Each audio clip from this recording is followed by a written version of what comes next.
Hello, this is Smerdley posting a video response to Jive Dadson's video episode called Polycythemia vera. Let's see, Jive Dadson's the only other person I've ever met in all my put-togethers who ever had Polycythemia vera, except Engelbert 2000, who's also on YouTube, and the three of us combine the holy trinity of Polycythemia vera sufferers.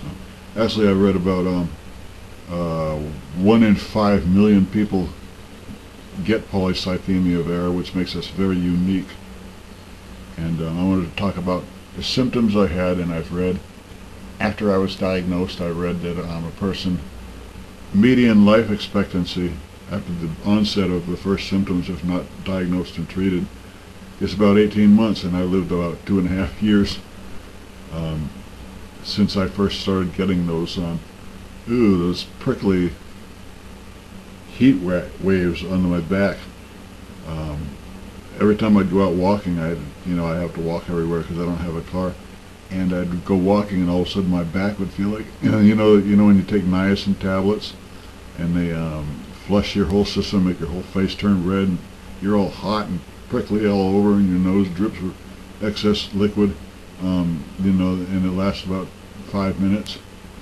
Anyways, that's what I felt on my back only, but I was profusely sweating a lot from my face and on my arms, and it was almost embarrassing. Everywhere I went, I had to sit by the door with the door open and pull my chair over to the open door and kind of turn a fan to be blowing on me, or I'd have puddles of sweat on the floor, and I didn't stink or anything, but I also had this thing right here behind my eyeball, back in there in my sinuses, and it hurt in the roof of my mouth. That ached too. It was like a real bad sinus infection, and I used that Afrin stuff to try to break it up, and it didn't work, and it just raised my blood pressure and made me feel worse and having my head hurt worse. But every month or two I'd blow out this big, huge thing. It was like a rope with a green slimy knot tied in the middle of it, and it was a big fluorescent hot abscess thing that came out from behind my eyeball somewhere, and it relieved a lot of pressure, and I was like, but that thing stunk. Oh my god, it smelled, oh my god, I ain't gonna tell you what it smelled like, but I wrapped it up and put it inside a plastic bag and threw it in the trash and made sure I dumped my trash out before it grew. Hideous protoplasm thing, it's a fucking blob that came out of the fucking trash and killed me. But anyways, I started thinking that when I was walking down the street, I kept veering toward the left, and veering toward the left, and even getting up in the morning and going to the bathroom, I'd crash shoulder first into the left side of the doorway, like, whoa, I can't stand up, I'm going to my left. I wasn't dizzy in my head, not that kind of thing. That would have been fun, but it was just, it was stumbly, like a zombie or something, I was all stumbly when I walked, and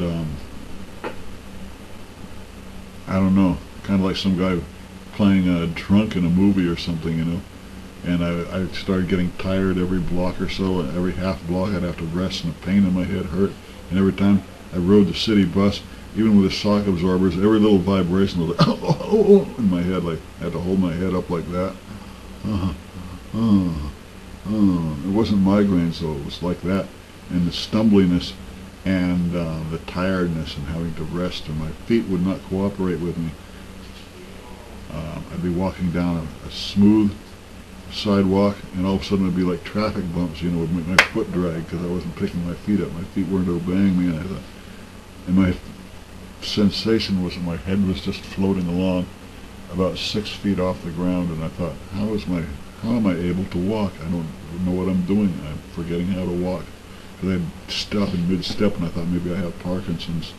And anyways, the pain got so terrible that I went to the hospital, and they shot me up with morphine, and did all these things to me, and put all these tests, and put me up on the death ward, up in the cancer ward, and they dug into my hip bone, and bored out some of my bone marrow and tested it, and I don't have bone marrow cancer. And on a long shot, they figured, well, he has Polycythemia vera, and they did phlebotomy on me, but they didn't know how to do it because they were trying to use these little skeeter needles and pull. I said, no, you need to take a lot of blood out. You need a big fucking horse needle, and you need a proper phlebotomy bag. It has all the air squeezed out of it. It's got anticoagulant in it, and a big thick horse needle, you know, and it'll flow, and you have to keep shaking it. They didn't know a damn thing about it. They're trying to pull it out with a little skeeter needle and make it run into a big jar. It was like a cider jug. Of course, it looked like, you know, one of them Slurpee dispensers at 7-Eleven that would pile up in a pyramid of coagulation on the bottom. And my blood was thick as Elmer's glue and stringy. And that's just because it was coagulating and because it was thick and stringy anyways. I got phlebotomized properly for about a week, and then they let me go from the hospital with hydroxyurea, which is chemotherapy in capsule form, in lieu of having me go down to Santa Barbara and get blood. By the way, I did get to stay in Cottage Care Hospital, which has a distinct honor. That's where Curly on the Three Stooges died. That's where they were keeping him after he had his severe strokes. And at night I listened and I listened. I tried to hear the ghost of Curly, you know, echoing through the corridors. And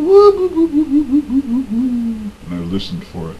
But the ghost of Curly has gone on. He's no longer there. Anyways, I'm going to be okay until I die, and that's the end of the story.